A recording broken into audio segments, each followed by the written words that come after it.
¿Sabías que detrás de las puertas doradas del Vaticano existen secretos que la Iglesia prefiere mantener ocultos? Vaya, no sabía que el lugar considerado el centro de la espiritualidad mundial podría tener tanta historia misteriosa detrás. Desde archivos secretos hasta escándalos financieros, estos secretos te dejarán boquiabierto. ¿Quieres saber qué se guarda en las sombras? Prepárate, porque eso es lo que veremos hoy, pero antes, no olvides dejar tu me gusta, suscribirte y compartir.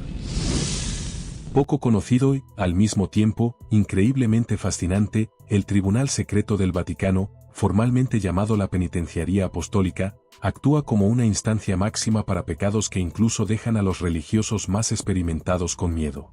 Imagina casos tan graves que solo el Papa puede ofrecer absolución, como atentados contra su propia vida o incluso la violación del secreto de confesión, un tema que genera mucha curiosidad.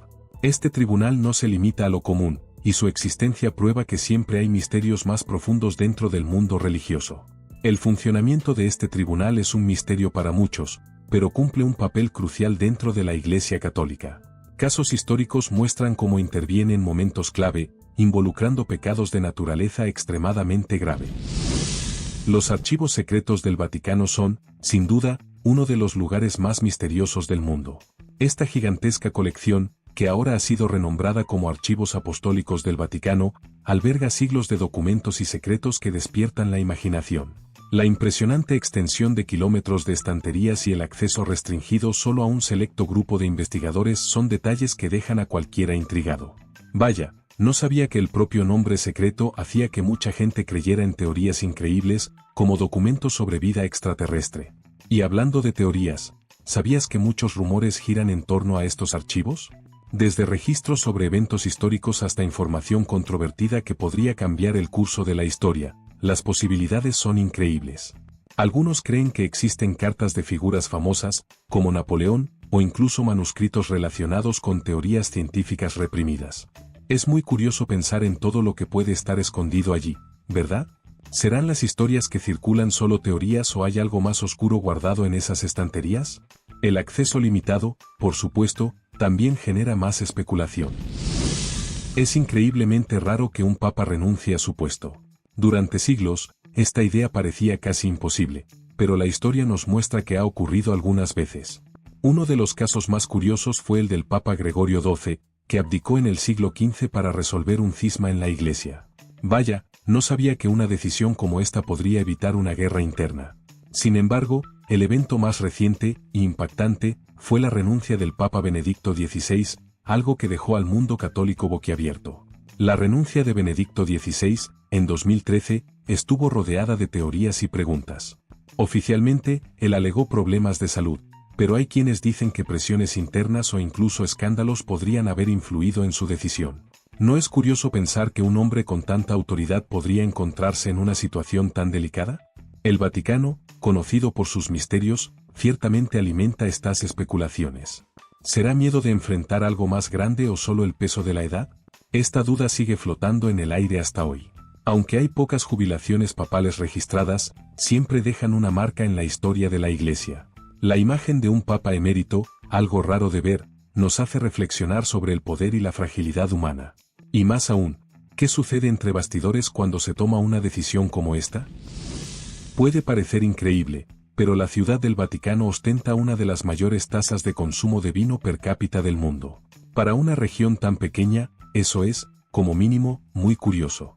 Pero antes de hacer juicios, vale la pena recordar que el vino tiene un papel cultural y religioso profundo en la tradición católica. La misa, por ejemplo, usa el vino como símbolo sagrado, y muchos creen que su consumo moderado forma parte de un estilo de vida equilibrado.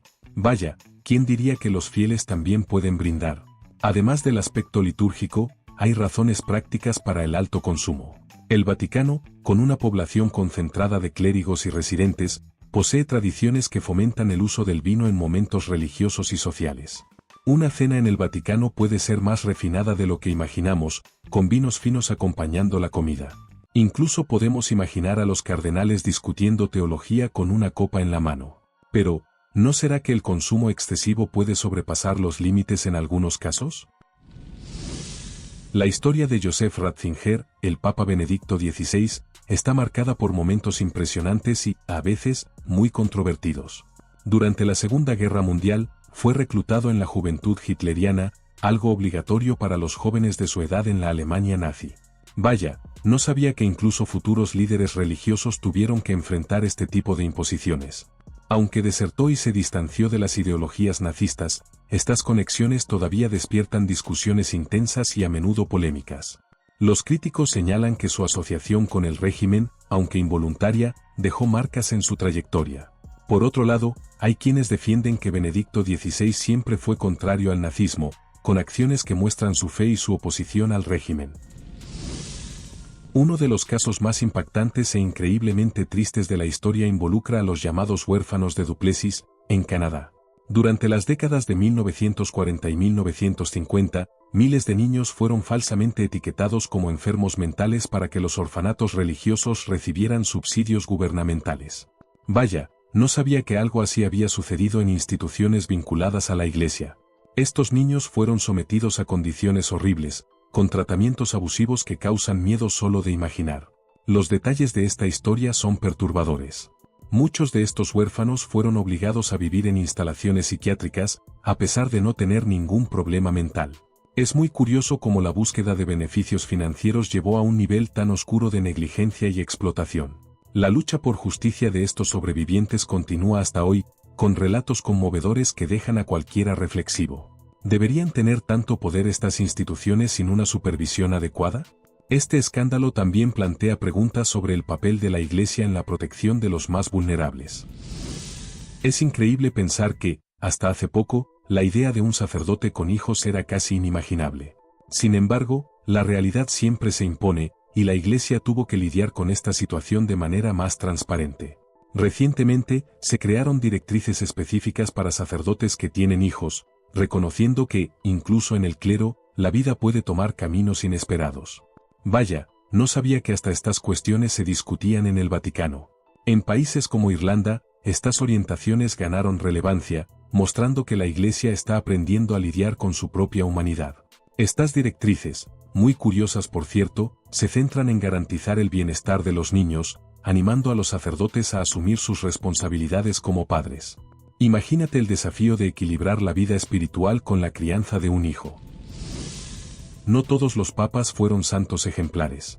A lo largo de la historia, algunos líderes de la Iglesia Católica estuvieron involucrados en escándalos y actos tan impactantes que dejan a cualquiera incrédulo. Juan XII, por ejemplo, es una figura increíblemente controvertida, acusado de convertir al Vaticano en un antro de corrupción y depravación.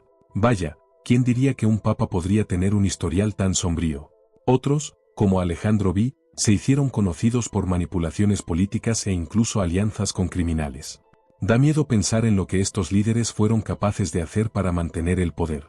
Uno de los casos más curiosos fue el del Papa Esteban VI, que realizó el infame Sínodo del Cadáver, donde el cuerpo de su antecesor fue exhumado, juzgado y condenado en un tribunal bizarro. Imagina, un juicio de un cadáver en pleno Vaticano. Es muy curioso pensar cómo líderes espirituales, que deberían predicar virtudes, se involucraron en situaciones tan surrealistas e inmorales. Estas historias muestran que ni el cargo más alto de la Iglesia está inmune a las debilidades humanas.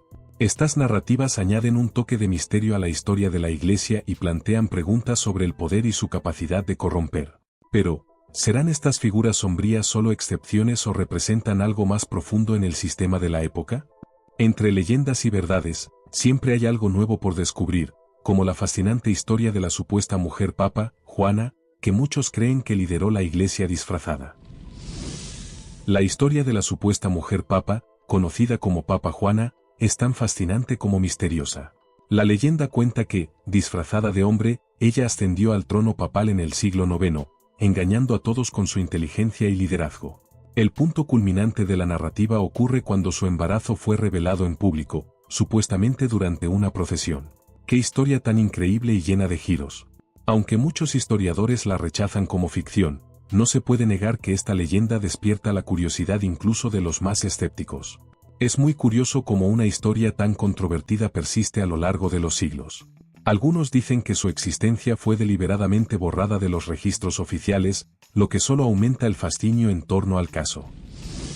Los casos de abuso sexual que involucran a miembros del clero son, sin duda, uno de los capítulos más oscuros de la historia de la Iglesia Católica. Relatos de víctimas e investigaciones han revelado un patrón de comportamiento que fue, por mucho tiempo, ocultado bajo un manto de silencio.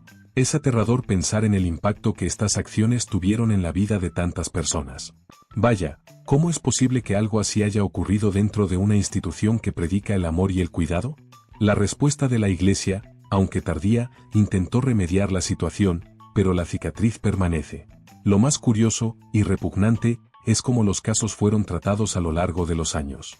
Muchos de los culpables fueron trasladados a otras parroquias en lugar de enfrentarse a castigos severos, lo que aumentó la indignación pública. Esto generó una crisis de confianza, no solo entre los fieles, sino también en toda la sociedad. El coraje de las víctimas para sacar a la luz estas historias dio inicio a un movimiento global por justicia. Puede parecer increíble, pero la Ciudad del Vaticano, con poco más de 1000 habitantes, registra una de las tasas de criminalidad per cápita más altas del mundo. Esto suena absurdo a primera vista, pero la explicación es muy curiosa. La mayoría de los crímenes no son cometidos por los residentes, sino por turistas, que suman miles a diario. Vaya, ¿quién imaginaría que robos y pequeños delitos podrían ser tan frecuentes en un lugar tan sagrado?